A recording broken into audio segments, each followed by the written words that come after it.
Bienvenue sur cette nouvelle vidéo, mes amis. Nous sommes le lundi 17 novembre 2025. J'espère que vous avez passé un bon week-end, que vous avez bien profité, malgré la baisse des cryptos, bien sûr. La question que tout le monde se pose, est-ce que les cryptos vont repartir sur le court terme? Bitcoin ne doit pas casser ce support clé. On va l'aborder ensemble dans cette vidéo axée analyse technique. On va faire un point aussi sur Ethereum et certaines cryptos qu'on a toujours dans les viseurs sur des bonnes zones de rechargement. Mais attention, on ne recharge pas n'importe quelle crypto n'importe comment. On reste sur les bons fondamentaux, mes amis. On fera un petit point aussi actualité rapide. Donc, installez-vous bien sûr tranquillement. On se voit après le jingle.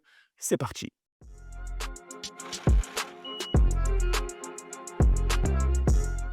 Avant que la vidéo commence, pense à t'abonner et active la cloche pour ne pas rater nos 3 rendez-vous hebdomadaires le lundi, le mercredi et le samedi à 20 h. De plus, je t'ai mis la vidéo spéciale analyse graphique d'1 h 30 en vedette sur la chaîne. Tu n'hésites pas à aller la voir si tu n'as pas vu, bien sûr. Si tu l'as vu, tu n'hésites pas aussi à me laisser un petit commentaire. Ça fait plaisir. 1 h 30 de formation pour comprendre les bases de l'analyse graphique. Tous les lundis, c'est analyse technique tous ensemble. Si tu viens d'arriver, je te souhaite déjà la bienvenue. C'est tous les débuts de semaine qu'on analyse graphiquement le marché et c'est grâce à cette vidéo que tu comprendras comment je fonctionne, comment tu arriveras à te projeter sur un graphique. Parce que oui, petite parenthèse, quand tu investis sur un actif, que ce soit les cryptos, la bourse, les matières premières, peu importe, tu dois savoir te projeter sur un graphique. Et c'est grâce à ces bases que tu comprendras quand recharger et surtout quand prendre des bénéfices. Parce que oui, nous sommes des investisseurs, nous ne sommes pas des collectionneurs. Fin de la parenthèse.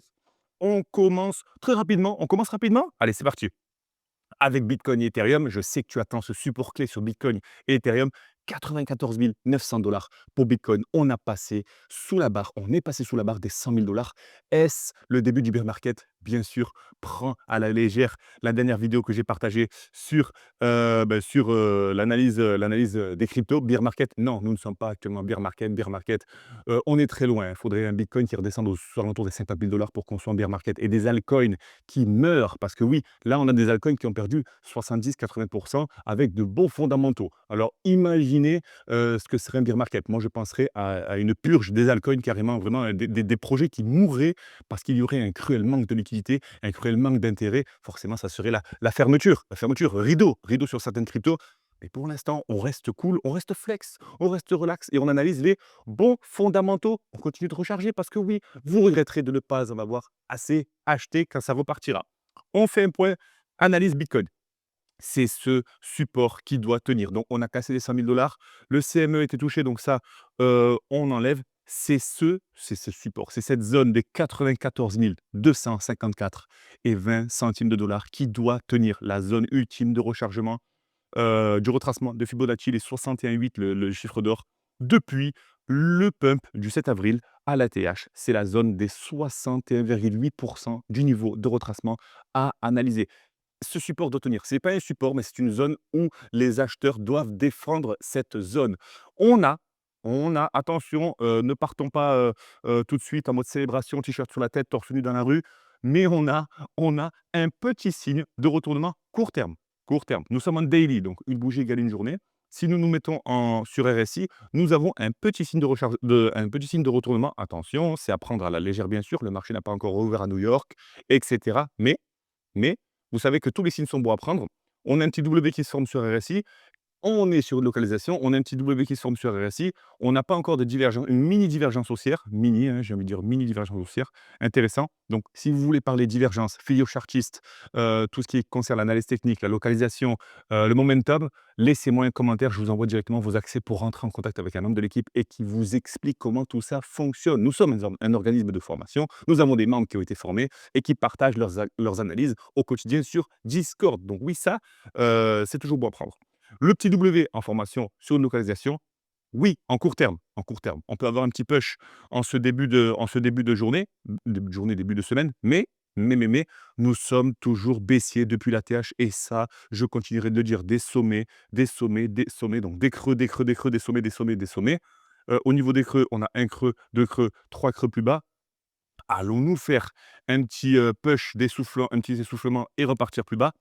Je ne sais pas, mais pour l'instant, nous sommes toujours baissiers en daily. Daily, c'est toujours l'unité de temps la moyenne unité de temps, l'unité de temps où on peut analyser en moyen terme. Voilà, c'est ce qui nous intéresse, court moyen terme. En 4 heures, oui, on a un plus beau signal de retournement, mais Mais regardez, regardez, ça c'est plus beau, mais nous sommes en court terme. Attention, les 94 000 $ et là, vous allez vous dire: «Mais si on va plus bas, où est-ce qu'on pourrait aller?» Ben là, je vais être obligé de retracer un Fibonacci depuis le bottom, hein, le bottom du bear market, hein. Donc il a le plus bas depuis le dernier TH de Bitcoin, voilà, bam. Et là, on serait, bon, je vous le fais grossièrement, hein, parce qu'on n'y est pas encore, mais ça serait les 80, attention, est-ce que je suis bien placé? Oui, je suis bien placé. Est-ce que je suis sur la TH? Oui.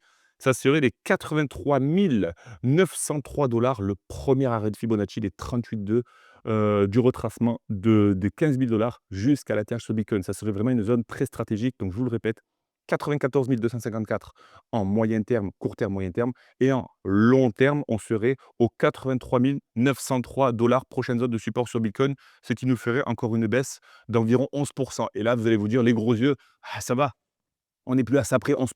C'est vrai que si Bitcoin retrace de 11 supplémentaires, ça serait un support plus costaud, plus logique. On continue avec Ethereum. On est bien sur l'analyse graphique, donc on continue avec Ethereum. Ethereum, pour l'instant, semble un peu plus bullish que Bitcoin. C'est-à-dire que Bitcoin a atteint sa zone de rechargement que vous voyez ici, on est en plein dedans, hein, 94 254.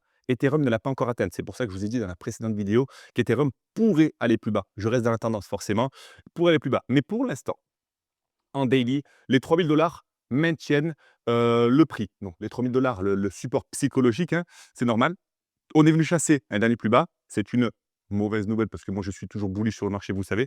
Mais la zone de rechargement sur Ethereum, c'est 2749,45 $. C'est précis, c'est au dollar près, c'est au dixième de dollar près. Attention, on n'arrondit pas en disant wow, 2750. Non, l'analyse graphique, c'est de la précision et c'est de la méthode. Donc, nous sommes toujours baissés sur Ethereum. J'attends bien sûr une tendance baissière qui continuerait de s'accentuer jusqu'au 2749 $ et on verrait possiblement une zone de combat dans cette zone-là. Mais on peut très bien mècher, on peut très bien faire une mèche et que ça reparte. On n'est pas obligé de s'installer dedans, on n'est pas obligé de s'installer ici, hein. On peut très bien mècher, faire ça, hop là, et repartir. Et ça serait un signal de position pour certaines baleines qui voudraient acheter de l'Ethereum aux alentours des 2749 $. Donc les supports clés, les zones clés à analyser. On va parler fondamentaux très rapidement, fondamentaux altcoin, parce que oui, vous allez vous dire, oui, là aujourd'hui, depuis 2022-2023, nous sommes quasiment tous perdants sur notre holding et c'est normal.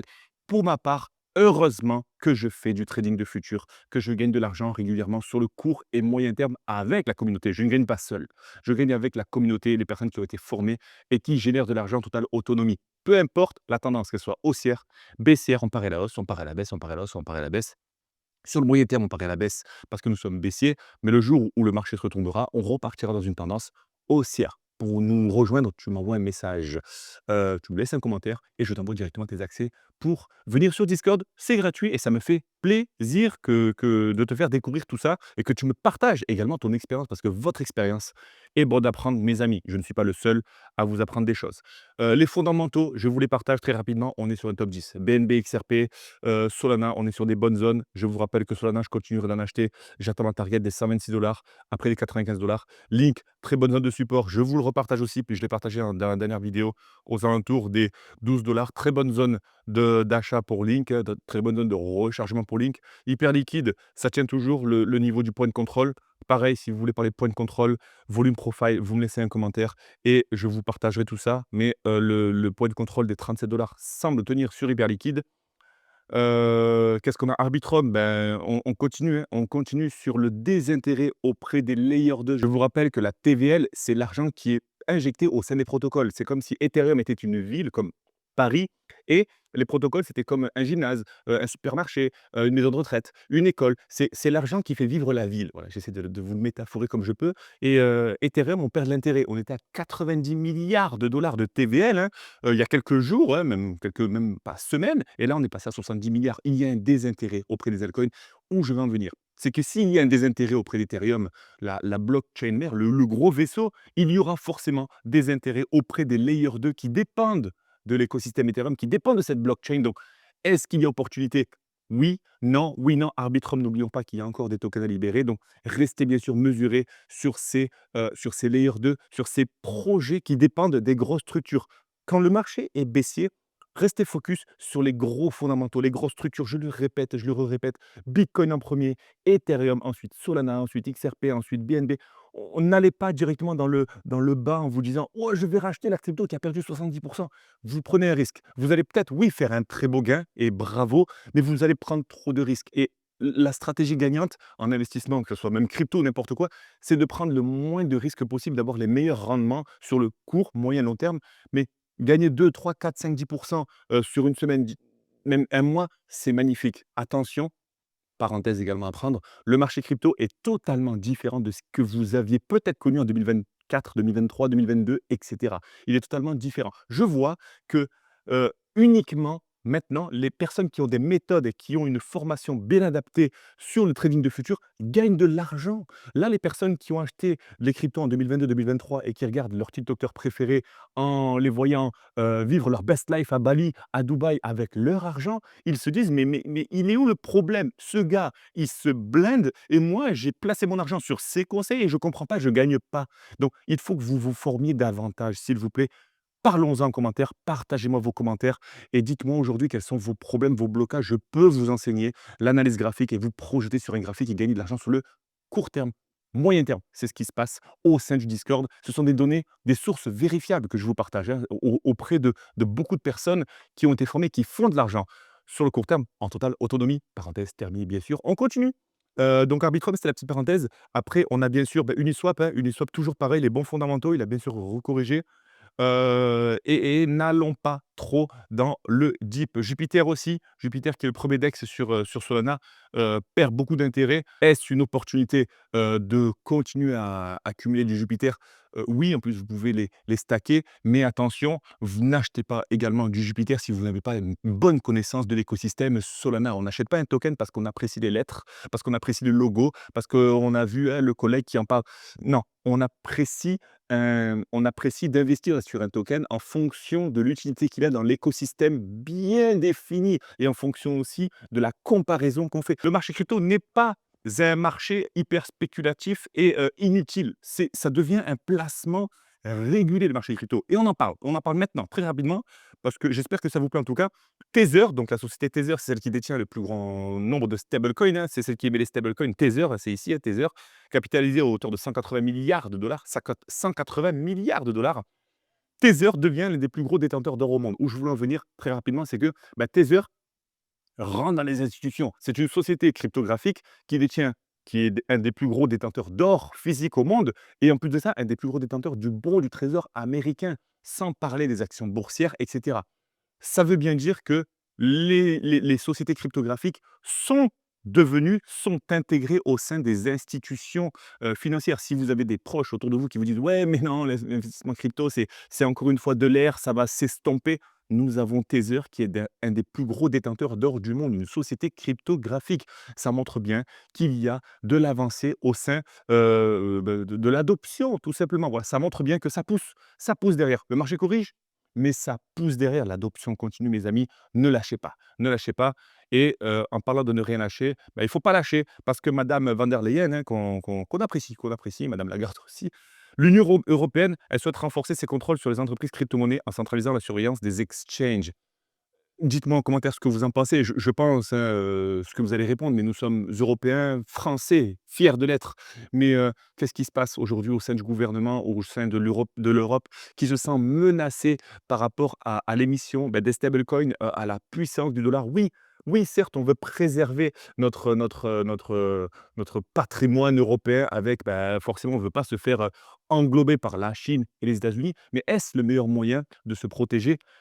En fermant les portes comme ça et en régulant davantage, sachant qu'aux États-Unis, je le vois ici, cette centralisation qui a été défendue avec le plus d'enthousiasme par la France. On est vraiment, nous, on est blocage, blocage, on est là pour tout bloquer. On n'est pas là pour développer, on est là pour bloquer. Pourquoi la France maintient-elle autant ses barrières en ce qui concerne le contexte cryptographique? C'est la grosse question qu'il faut se poser. On n'a pas d'autres soucis. On ne devrait pas continuer à faire rentrer de l'argent dans les caisses de l'État, mais par n'importe quel moyen, certes, au lieu de se dire: «Ouais, il y a trop de chômeurs, ouais, il y a trop de ci, il y a trop de retraités».